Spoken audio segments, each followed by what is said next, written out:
Bismillah ar-Rahman ar-Rahim. So we start second order reactions. So what is second order reaction? When a rate of reaction is directly proportional to the product of concentration of the reactants raised to power unity of two reactants. यानी जब दो reactant involve होंगे तो दोनों का power एक होगा R to the square of the concentration of one reactants. और अगर एक रिएक्टेंट इन्वॉल्व होगा रिएक्शन में तो फिर rate will be proportional to square of the concentration of that reactant. For example ये है, इसमें से एक reactant involved है A plus A. So इस केस में rate is proportional to square of the concentration of the reactant. Rate dx by dt is proportional to A square, to the square of the concentration of one reactant. और अगर दो reactant involved होंगे A plus B gives product, then the rate will be proportional to the concentration raised to power unity of each reactant. A का भी power 1, B का भी power 1. So we can define A as when rate of reaction is directly proportional to the product of the concentration of reactant raised to power unity, as in equation 2, or to the square of the concentration of one reactant, as in equation number 1. Then the reaction is called as second order reactions. अब इस concentration को हम C से भी represent कर सकते हैं, Ca square, और इस केस में Ca and Cb. C is the concentration, Ca is the concentration of reactant A, Cb is the concentration of reactant B. In the second order reaction, the initial concentration of both the reactants can be either same or different. यानी A और A है या A plus B है, इन दोनों की initial concentration same भी हो सकती है और डिफरेंट भी हो सकती है। अगर सेम हो तो फिर उसके लिए काइनेटिक इक्वेशन एक तरह का होगा, अगर डिफरेंट होंगे तो फिर काइनेटिक इक्वेशन की एक और फॉर्म होगी। So we have two types of kinetic equation for the second order reaction. One, when the initial concentration of both reactants are same, and the second, when the initial concentration of both reactants are different. So we have two types of rate expression, rate law or kinetic expressions for the second order reactions. अब हमने इन दोनों को discuss करना है। So first, when initial concentration of the both the reactants are same, तो फिर हमारे पास rate expression क्या होगा? Let the initial concentration of both reactants A and B are similar, that is A moles per liter.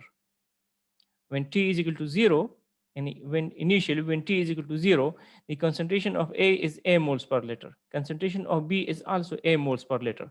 So initially, the initial concentration of both reactions are same. After some time, after time x after time t, x moles per liter of each reactant disappears. So concentration of reactants after time t will be A minus x. And after time t, x moles of the products are formed. So the remaining concentration of A will be A minus x. And remaining concentration of B will be A minus x. This is after time t, concentration of A and B. Then the rate of reaction is proportional to concentration of A and B. So rate of reaction, rate is equal to dx by dt. This is proportional to concentration of A and concentration of B. And concentration of A at any time t is A minus x, and concentration of B at any time t is A minus x. And K is proportionality constant, that is the second order rate constant for a second order reactions. Or it can also be written as, चूंकि दोनों same है, so A minus x square.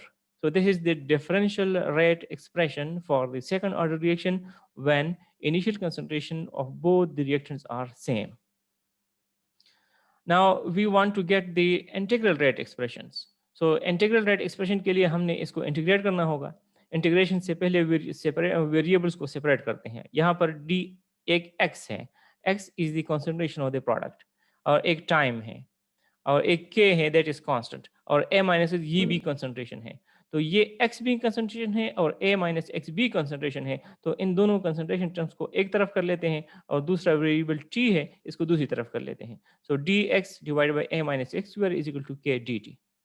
अब इसमें हमने variable को separate कर दिए हैं, कंसंट्रेशन एक तरफ, टाइम दूसरी तरफ. अब हम इसको इंटीग्रेट कर सकते हैं. अच्छा, these equations, that is 3 and 4, these are two differential rate expression for second order reaction when initial concentration of the reactions are similar. To get the integral equations, the differential equation 4 is integrated, can be integrated. ये integration signs. तो dx by a minus x, x का integral है 1 over a minus x. Integral of dx divided by a minus x square is equal to 1 over a minus x. और t dt का integral t है और इसमें integration constant z, यानी पहले हम c यूज करें तो यहाँ पर भी अगर c यूज कर ले, c या z जो भी यूज करते हैं, this z is integration constant.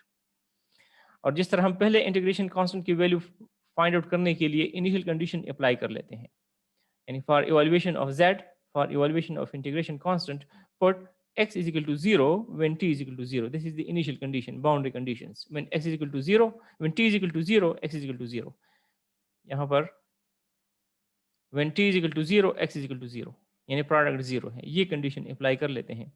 Then we get यहाँ पर a divided by a minus 0 is equal to k, t भी 0 हो जाएगा और plus z. So 0 into k, ये 0 हो जाएगा और ये 1 over a रह जाएगा. So z is equal to 1 over a. अब ये वैल्यू इस इक्वेशन में हम लगा लेते हैं, इक्वेशन नंबर 5 में, putting the value of z in equation number 5. So we get 1 over a minus is equal to kt plus 1 over a. So this is the integral rate expression for second order reactions, and this is a straight line equations.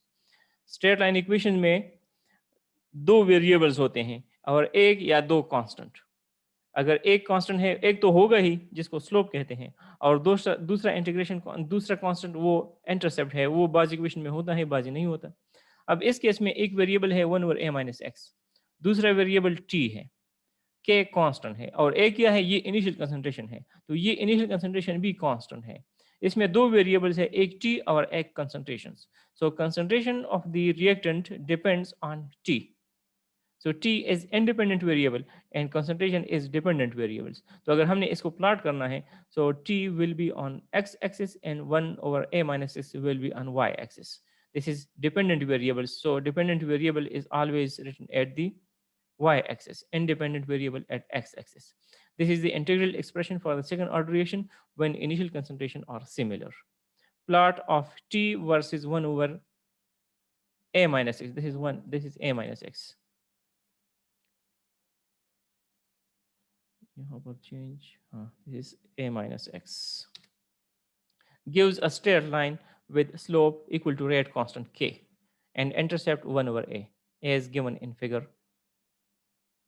This one, t on x axis or 1 over a minus x and y axis, it gives straight line. So ye intercept value of y when x is equal to 0, when value of y axis value of concentration when t is equal to 0, that is 1 over a, and this is intercept और इसका slope that is equal to k. अब इसको हम further भी arrange कर सकते हैं. अगर हम इसमें से इंटरसेप्ट को ख़त्म कर ले, इंटरसेप्ट को इस a 1 over a, यानी ये 1 over a minus x concentration है और ये 1 over a b कॉन्सेंट्रेशन है, तो अगर इन दोनों कॉन्सेंट्रेशन को हम एक तरफ कर लेते हैं तो इधर प्लस है, दूसरी साइड पर माइनस हो जाएगा, 1 over a minus x minus 1 over a. और फिर अगर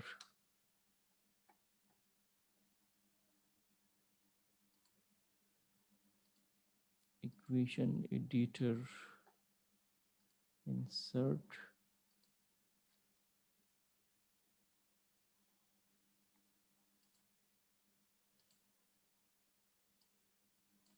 गलत जगह पर कर दी है, इधर पुट करना है. तो insert और equations, ये होगा 1 divided by a minus x और minus 1 over a, 1 over a और is equal to kt. अब इसका a और a over a minus x का LCM ले लेते हैं. तो LCM इसका क्या है, a into a minus x है, और फिर वो LCM इसके साथ मल्टीप्लाई कर लेते हैं, तो इससे क्या आ जाएगा, ये बेसिक मैथमेटिक्स है, वो आप लोग जानते हैं, यानी ये होगा, इससे क्या आएगा, this will be equal to a और minus a minus 1 a minus x and a into a minus x and is equal to kt। ये हो गया। अब ये a और a कैंसिल आउट और ये माइनस एक्स ये प्लस एक्स हो जाएगा, तो इससे हमारे पास ये इक्वेशन बन जाएगा। ठीक है, ये a और a कैंसिल आउट, ये एक माइनस को इसके साथ मल्टीप्लाई करते तो माइनस a हो जाएगा और ये प्लस x, तो a और a कैंसिल आउट, तो x divided by a into a minus x is equal to kt, this is equal to kt। So we get this equation, equation number 7। So this is also a straight line equations जिसमें से intercept नहीं है, तो ये concentration एक तरफ ले लेते हैं। So plot of this equation gives a straight line, this is the straight line equations, on x-axis t and y-axis x over a minus x gives a straight line without intercept and slope is equal to k। दूसरी condition is when the initial concentration of both reactions are different। Let's suppose ये initial concentration of A is A and initial concentration of B is B when t is equal to 0. After some time, x moles of the products are formed. So remaining concentration of A is A minus x and B is equal to B minus x. Then the rate equation is rate, that is dx by dt, is proportional to concentration of A and concentration of B. So A minus x and B minus x. So dx, अब variables को separate कर लेते हैं, यानी ये दूसरा form की concentration को एक तरफ लेते हैं, dx a minus b minus equal to k dt। ये दो equations, equation 8 and equation 9, these are the differential rate expression for the second order reaction when concentration of both reactants are different। अब इसको integrate करना है।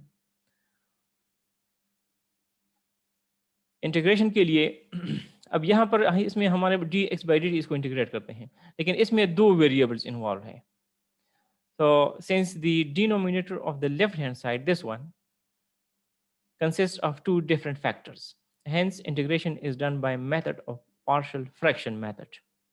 इसके लिए एक general formula use करते हैं, वो फार्मूला हम इस पर अप्लाई करते हैं, 1 over a minus s b minus s is equal to a divided by a minus s plus b divided by b minus s, where a and b these are two arbitrary constant।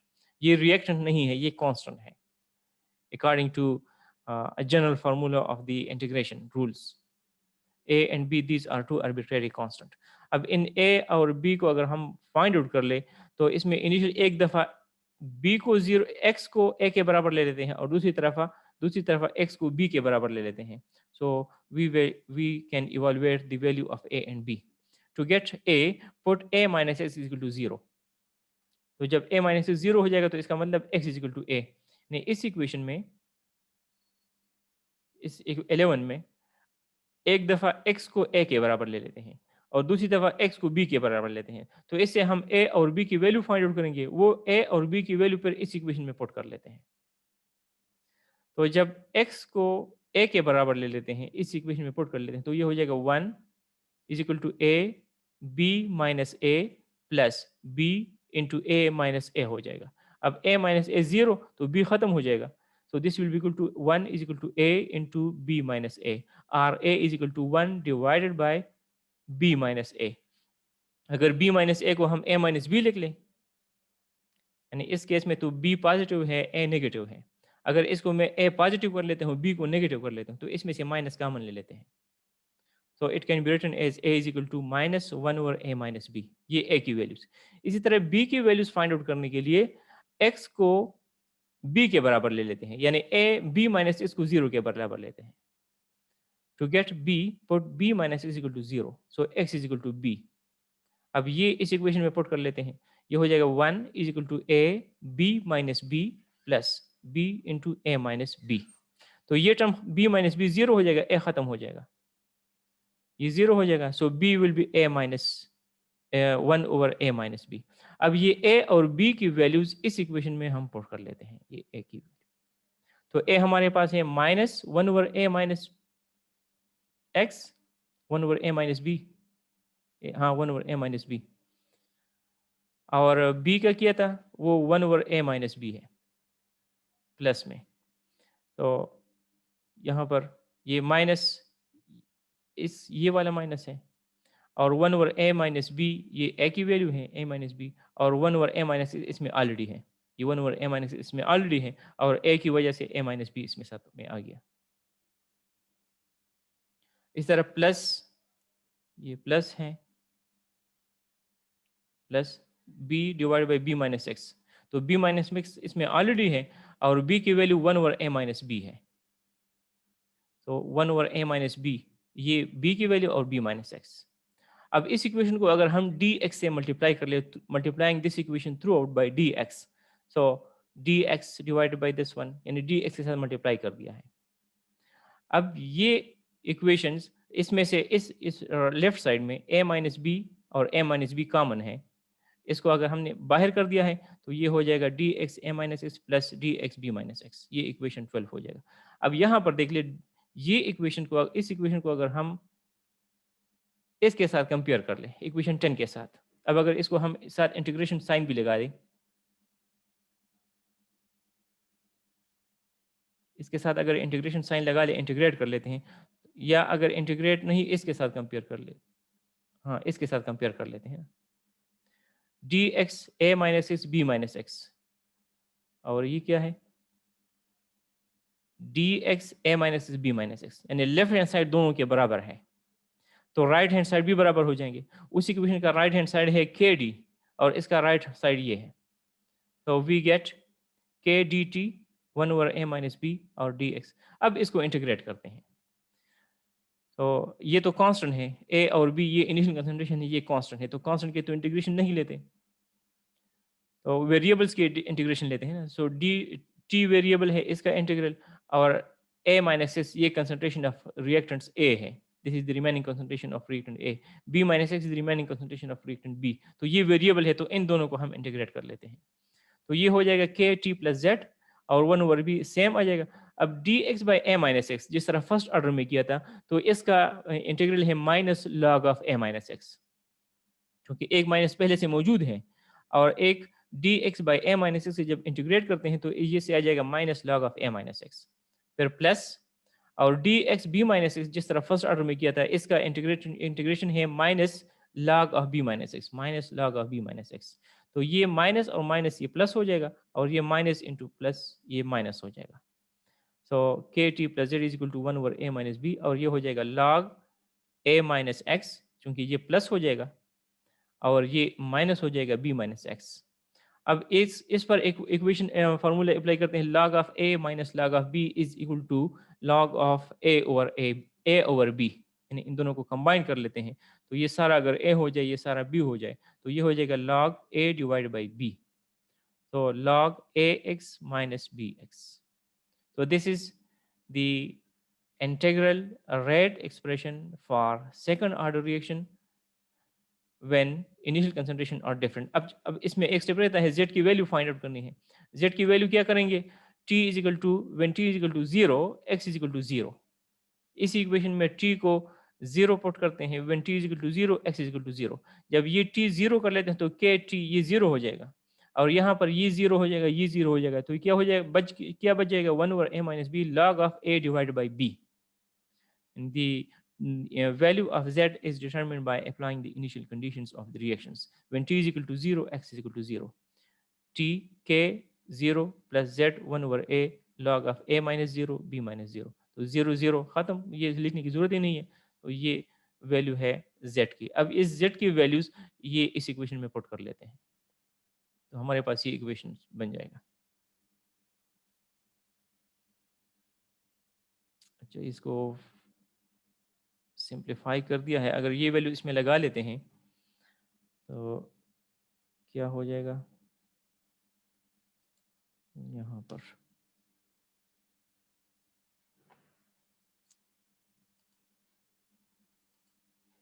ये है के T और plus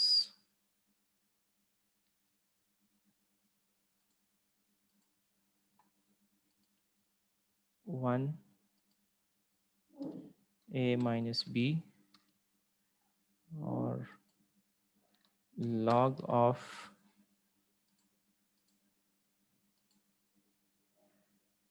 a over b is equal to ये वाला terms, ये इसे copy हो जाएगा या नहीं? हाँ हो जाता है।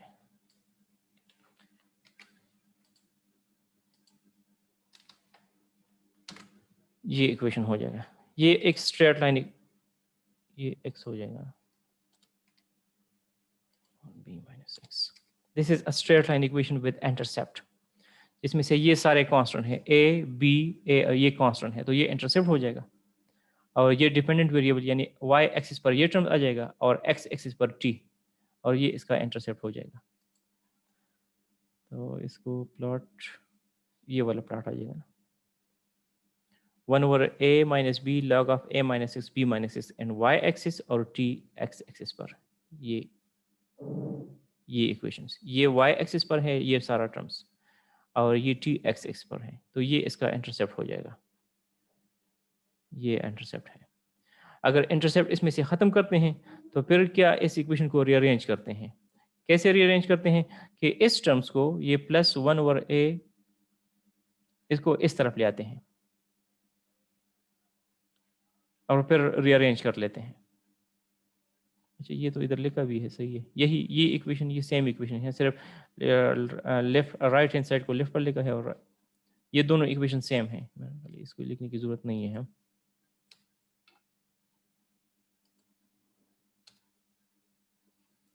अब इसमें से इंटरसेप्ट को खत्म करते हैं तो ये terms 1 over a minus b log of a over b इसको इस साइड पर ले आते हैं, तो ये माइनस में हो जाएगा, ये इधर दूसरी साइड पर ले आते हैं के टी, ये सारा टर्म्स ये हो जाएगा और -1 over a minus b log of a minus b। अब इसमें से common 1 over a minus b, 1 over a minus b इसमें भी है और इसमें भी है, ये कॉमन ले लेते हैं और फिर क्या बचेगा, log of a minus x b minus x minus log of a over b।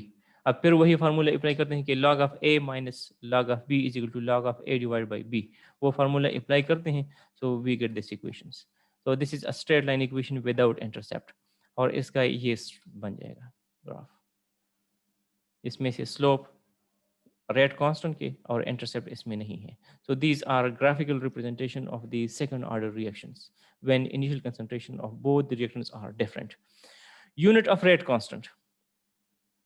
For example पहला वाला इक्वेशन कंसीडर कर लेते हैं, इसी हमने डिराइव किया था ना, तो इसमें से रेट कांस्टेंट का यूनिट k को एक तरफ लेते हैं, t को दूसरी तरफ लेते हैं। अब ये कंसंट्रेशन है, ये a कंसंट्रेशन है और a माइनस ये रिमेनिंग कंसंट्रेशन है और t है, यानी इसका मतलब unit of concentration divided by concentration, concentration and time, concentration divided by concentration and time। तो एक concentration खत्म हो जाएगा, so k का यूनिट क्या बच जाएगा, concentration inverse that is molarity है या moles per liter है और second inverse moles per liter, जब इस या liter per mole, ये इसका इनवर्स हो जाएगा ना।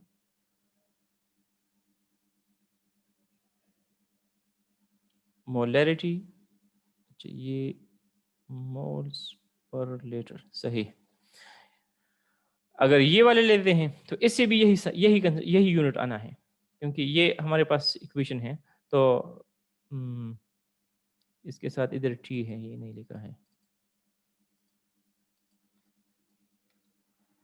इस टी को दूसरी तरफ ले आते हैं, इधर आ जाएगा। अब ये कंसंट्रेशन डिवाइड बाय कंसंट्रेशन, इसका तो यूनिट नहीं बनेगा, और 1 डिवाइड बाय टी और a माइनस बी कंसंट्रेशन है, सो कंसंट्रेशन और टाइम, तो यही चीज़ इससे भी आती है, इसमें से एक कंसंट्रेशन खत्म हो जाएगा, सो 1 divide by concentration time, 1 divide by concentration times. तो चाहे सेम कंसंट्रेशन वाला इक्वेशन यूज करते हैं या डिफरेंट कंसंट्रेशन वाला इक्वेशन यूज करते हैं, unit of rate constant will be same, that is molarity inverse, concentration of the unit of the concentration inverse and unit of the time inverse। और half life, तो यही equation use कर लेते हैं, half life के लिए हम ये इक्वेशन यूज करते हैं, ये वाला यूज नहीं कर सकते, यानी जब इनिशियल कंसंट्रेशन होंगे तो फिर हाफ लाइफ उसके लिए हम यूज नहीं कर सकते, क्योंकि रिएक्टेंट दोनों डिफरेंट है। तो जब दो डिफरेंट रिएक्टेंट हैं तो डिफरेंट रिएक्शंस का हाफ लाइफ सेम नहीं हो सकता, ये जरूर, यानी ये पॉसिबल ही नहीं है कि दोनों रिएक्शंस का हाफ लाइफ सेम हो जाए, यानी एक रिएक्शन का हाफ लाइफ एक हो जाएगा, दूसरी रिएक्शन का हाफ लाइफ और हो जाएगा, तो एक रिएक्शन के लिए दो हाफ लाइफ पॉसिबल नहीं है। तो इसलिए जब कंसंट्रेशन हमारे पास दोनों रिएक्शन के डिफरेंट हैं तो उस केस में हम कंसंट्रेशन को यूज नहीं कर सकते।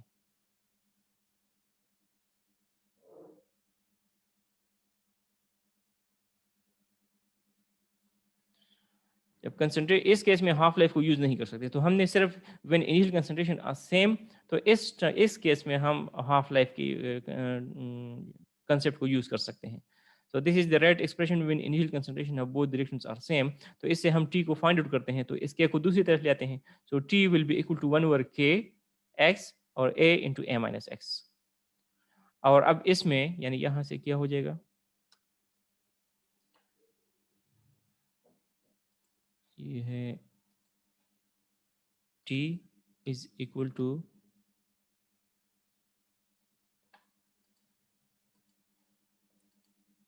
1 और k और a माइनस x, ये यूज करते हैं. देखिए इस k को इस तरफ ले आते हैं, सो हो जाएगा x डिवाइडेड बाई t और a into a minus x. When t is equal to t half, x will be equal to 0.5 a. ये वैल्यूज पुट कर लेते हैं, t के बजाय t हाफ ले लेते हैं और 1 ओवर k a और a x के बजाय 0.5 a लिखेंगे. तो a into a minus 0.5 a.